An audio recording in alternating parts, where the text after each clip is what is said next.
Welcome back to Compass, finding spirituality in the everyday. You've probably heard of emotional intelligence, but what about spiritual intelligence? My name is Ryan Dunn, and on this episode of Compass, we meet up with Dr. Paul Burns to dive into things like brain development, emotional attachments, and spiritual journeys. Paul shares his personal experiences with panic attacks, parenting, and healing, revealing how these all impacted his emotional intelligence and how that then spurred him to address spiritual development in a similar manner. Reverend Dr. Paul Burns is the creator of the GPS Spiritual Inventory.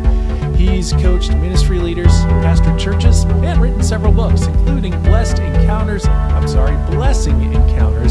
and the book that we're talking about mostly today, Becoming Spiritually Intelligent. So join us as we explore this unique perspective on prayer, anxiety, and the complexities of human relationships and the human mind. That's next on Compass. My soul is joyful and excited. Wonderful. Any particular impulse that has you feeling so joyful or excited? It's just one of those days. One, I get to talk with you and talk to people about something I'm passionate about. But later today, my church is going to have a neighborhood tailgate party I'm excited about. And when you're kind of living your purpose as best you can, I think that's where my joy and excitement comes from.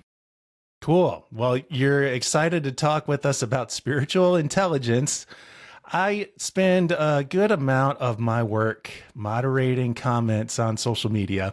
There's definitely a predominant line of thinking out there in the culture at large where people would put together the word spiritual and intelligent and say, well, that doesn't work.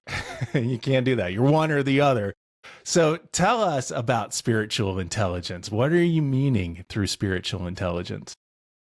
Well, it really begins not so much with IQ intelligence. In fact, not at all IQ intelligence. It comes out of this thought of emotional intelligence, which is kind of came in the 90s and really has swept through the corporate world and little by little making its way into the church. But emotional intelligence is about understanding and managing your emotions so that you relate to people in good ways rather than in bad ways. And so spiritual intelligence is really a riff off of emotional intelligence to where now God is part of the equations. It's not just me and you, it's God and me and you, and how a relationship with God can inform the way we relate to other people. It really, and another way you could say it is your ability to love, to receive and give love. Okay. Part of our emotional intelligence is in recognizing how our attachments of the past, our early attachments, affect our relationships in the present. How do our early attachments affect our spiritual relationship, our relationship with God? Well, that was really kind of my starting question. There's the question of why do some people believe, have faith, and other people don't? And my own tradition in the Presbyterian Church, our go-to answer is God chose you to believe. God gave you the gift of belief. And well, then why would God not give that to everybody? And so I began looking at that question and found that how do people develop to have the ability to have trusting, loving relationships in general? And it goes back to those early formational relationships as babies and children with our parents and other caregivers, and this thing that forms in us called attachment. And our attachment can be secure, which gives us a sense of that we are worthy of being loved and we can trust others to love us. And it gives us some foundation to have a loving, trusting relationship. But nobody has a totally secure attachment. Some people have insecure attachment to where they just want to push away when times get tough, and others want to really kind of codependently cling on, and unintentionally push people away. And so I began exploring attachment. And so that is, I think, if you do not have some sense that you are worthy of love and that you can trust others to love you, it would be very hard, I think, to be able to believe that God, an invisible being, could love you and you could trust this invisible being. Yeah. This is a very different approach from a pastoral perspective that you're taking. Was there something going on in your own life that was kind of pushing along this new awakening or this new perspective that you were adopting? Well, I mean, some of it is that theological question that I brought up is why, but also in my own, this really started in many ways with my own experience um, with panic attacks, which, started happening to me about 10 years ago. I was really trying to understand what was going on inside of me and, where did this come from? So I just began trying to understand my brain and my emotional life and how to get a handle on this thing and not just to cope with panic and anxiety, but to find a sense of healing. And so that understanding how humans develop and how trauma and grief can impact the development. And that's really kind of a starting place for me. And then raising children, we adopted a child and then a second child, and trying to understand how to best raise our children, how to give them a sense of security. So really, and it's a very personal work. I don't want to mess my kids up. I want to give Yeah. them, I want them to know that they're loved. I want to be a Every parent's, trustworthy. yeah. Oh. Hmm. Has your work in spiritual intelligence impacted then your ability to, like I get your sense in not wanting to use the word cope with the anxiety, but to process the anxiety? Yeah, it has a lot. And I mean, with other things, I mean, therapy is a big part of I think, for me, developing spiritual intelligence. Being heard compassionately by another person is a path of healing. And so that's part of the healing part. But also, uh, you know, understanding how the brain works in a relational way. It's on the right side of the brain is the relational part of our brain. And when we're in when we're in an anxious state or feeling panicky, it feels very counterintuitive to want to reach out and connect with people. I just want to turn off the lights and close the door, Hmm. right? But it's actual relating to another person that restores our brain's sense of security and trust. In your book, you talk quite a bit about brain development and how it impacts our interactions with the world. I didn't get any class like that in seminary. So what what spurred this kind of learning that you had about all the brain development? It's surprising that it actually was at a seminary. Okay, tell me more. I was doing a doctoral program, a Doctor of Ministry program that was focused on coaching. And I was doing faith coaching, life coaching, spiritual coaching, whatever you want to call it. And they had both a coaching department and a psychology department.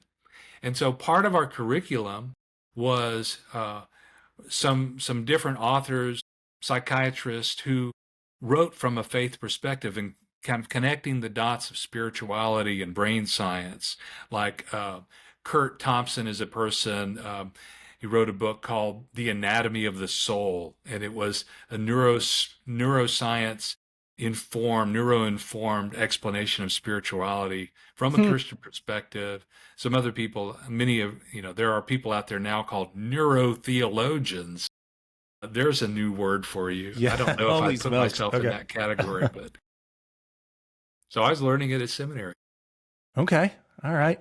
And what are some of the surprising aha moments you've had in looking at that, or some of the learnings that you've taken away and how brain science has impacted spiritual growth? Well, a couple of things I'll mention. One is, when it comes to the fear center of your brain, which, usually gets talked about as the amygdala, you have two on either side, and that thing gets activated and it shuts down to some degree the the front part of your brain, the prefrontal cortex, where things like discernment and wisdom and empathy and emotional regulation happen.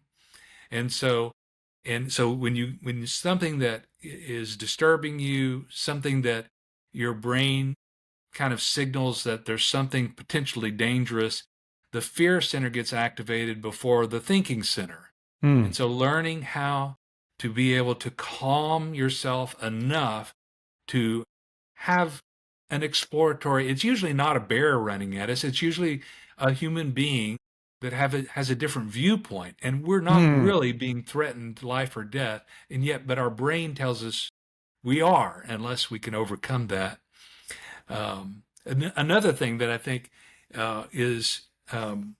is really important that I learned. I mean, just like was like a revelation when I learned it, was that the brain, through either not having secure attachment, not having loving, trustworthy parents growing up, or maybe even abusive or neglecting parents, um, doesn't hook your brain up right. It basically, there's a disintegration, and trauma can disintegrate your brain as well.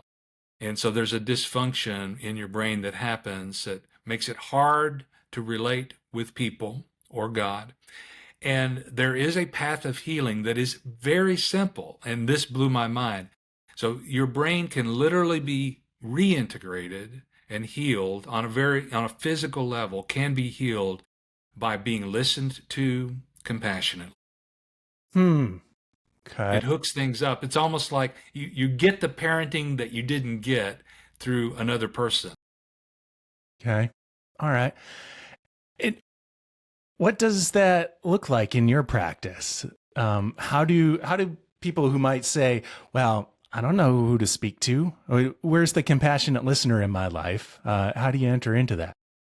Well, there's a number of ways. I went out and hired a compassionate listener, and I speak to, I have two people, I speak to a therapist every month. I speak to a life coach every month.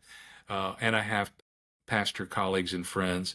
Um, so you may have to go find one. And it bothers me that it's cost prohibitive for many people. But a pastor is a solution as well. But you might have a friend that you trust, for instance. And like I have multiple friends that I do this with. We talk every week or often, and one of us begins by tell me about how you're doing, and we don't swap stories. We just one listens while the other talks, reflectively. We don't, we ask questions, and then the other one takes a turn.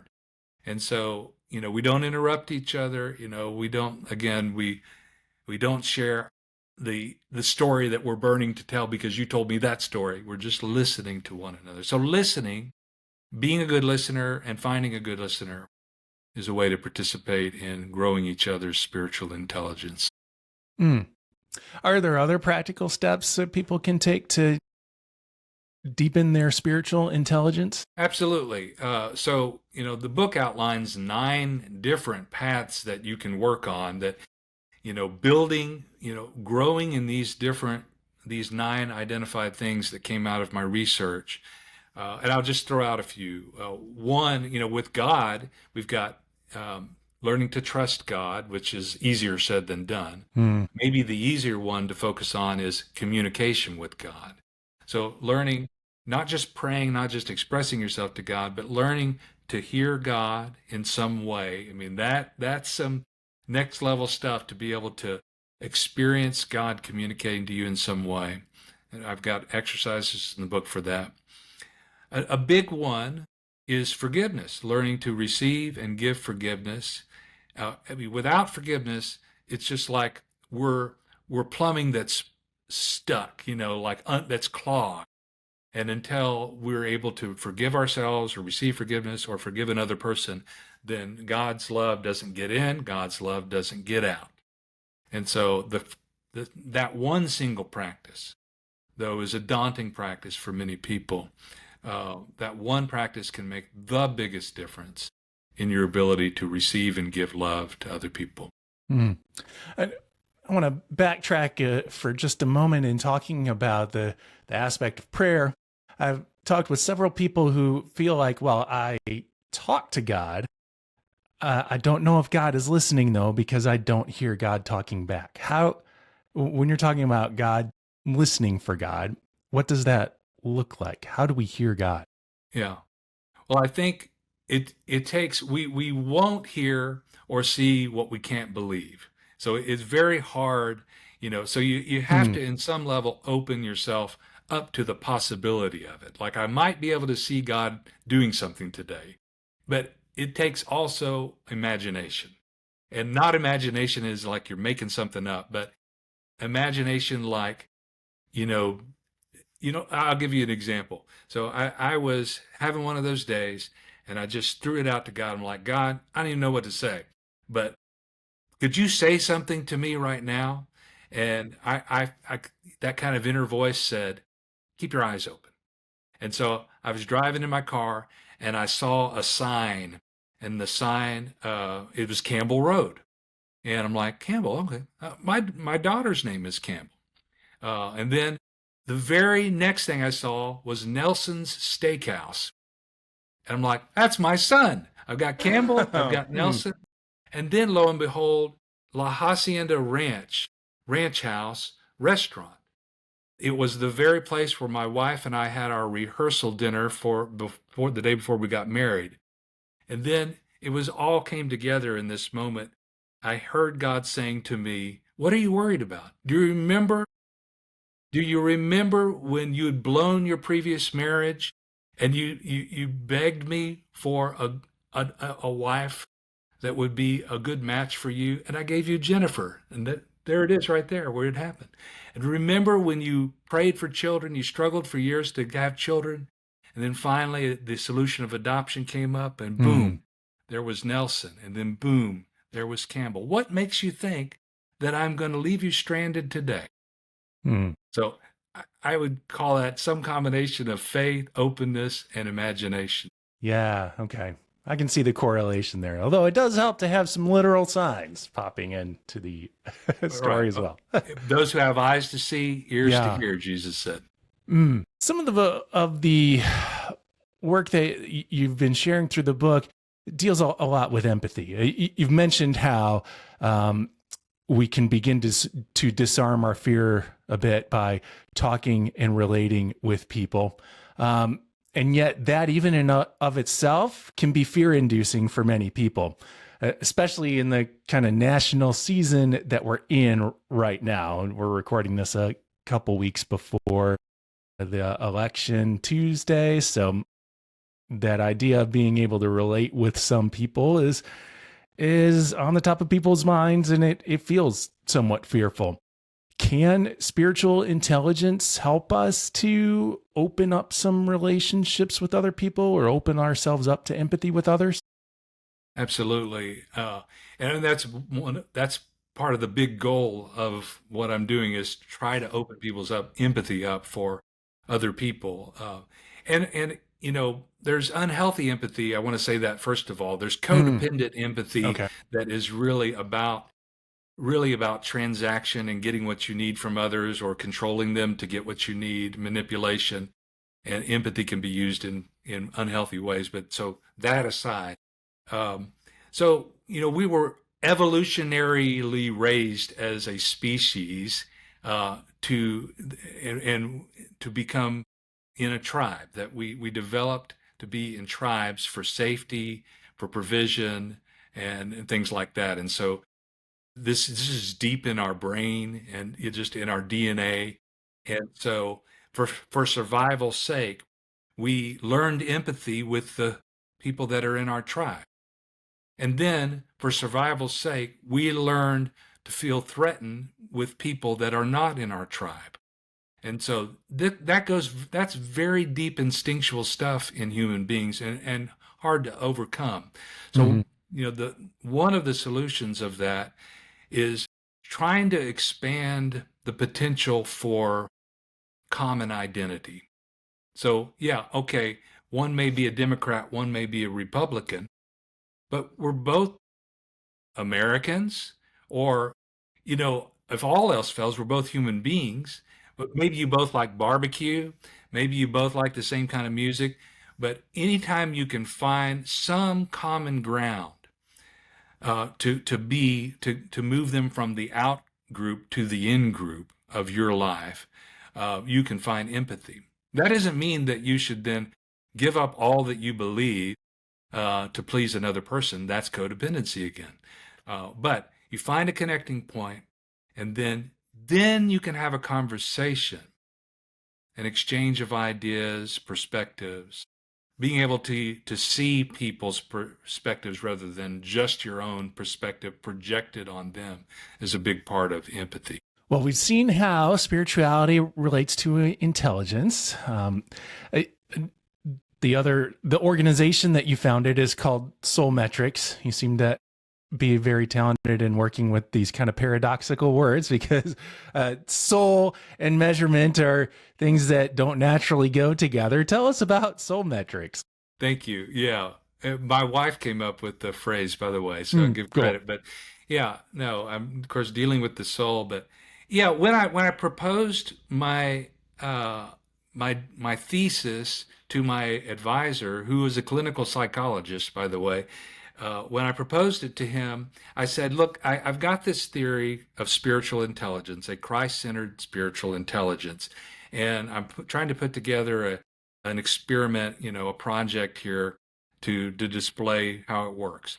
But I need an instrument of measurement so people could take it in the beginning and in the end. So some way of measuring spiritual intelligence." And he said, "That would be great, Paul. Why don't you do that?" I'm like, "Well, I can think of a million reasons. One being I have no idea how to create a psychometrically sound assessment."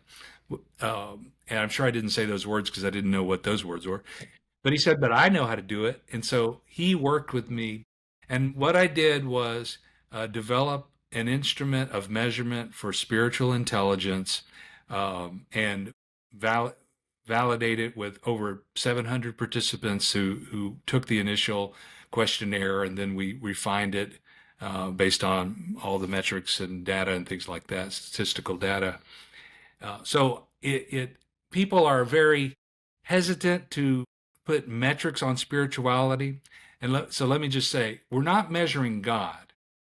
You cannot measure God, right? But you can, and people have been measuring the human response to the world for decades. There's a ton of assessments that are out there that are valid.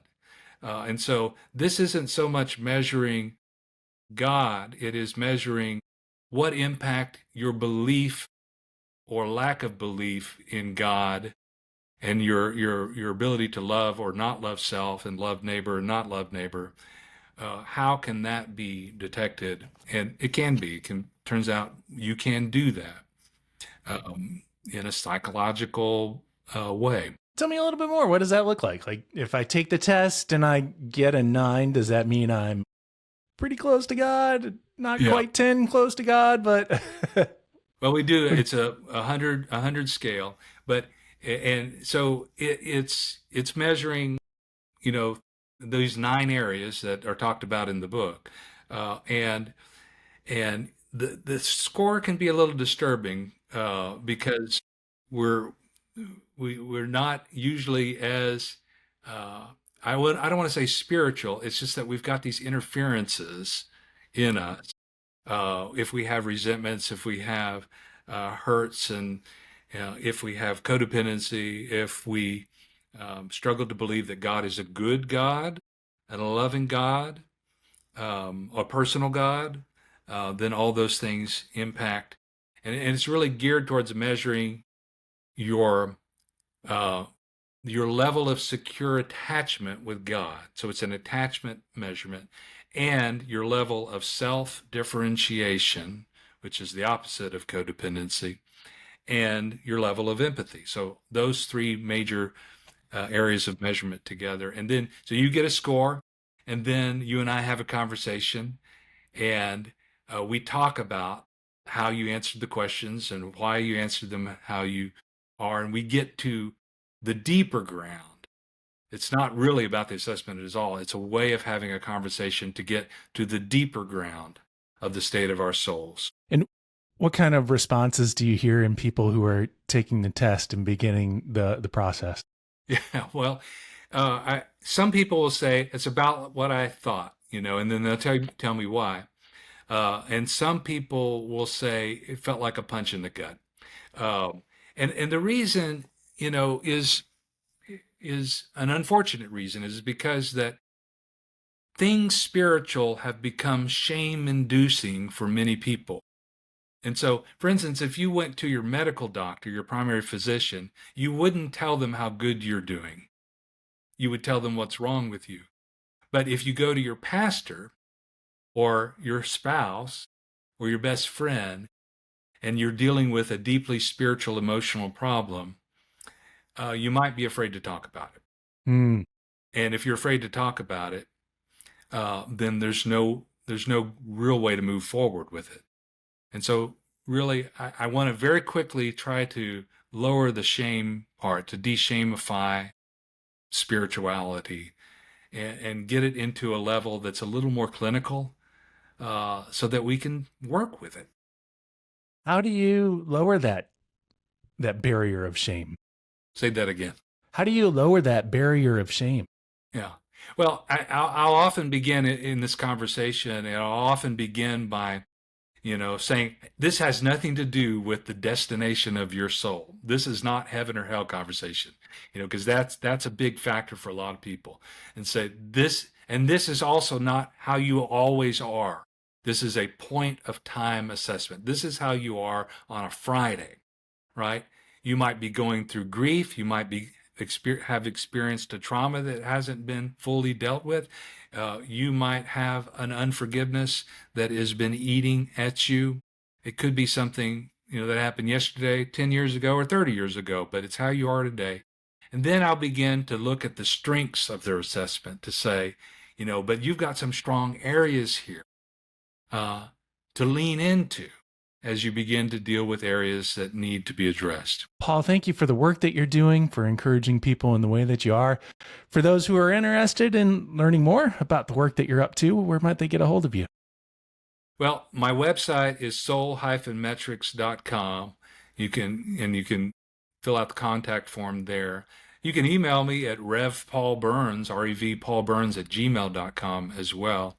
And I'd be glad to talk to you with whatever you're working on. Because I do also pastoring 2 churches, so just know that my time is a little limited in that sense, but I do want to hear from anybody that has a question. I have a network of 25 trained coaches that I refer people out to that are trained in the GPS assessment, and so you're going to get some help from somewhere. Or you could just read the book, which has kind of all of this outlined.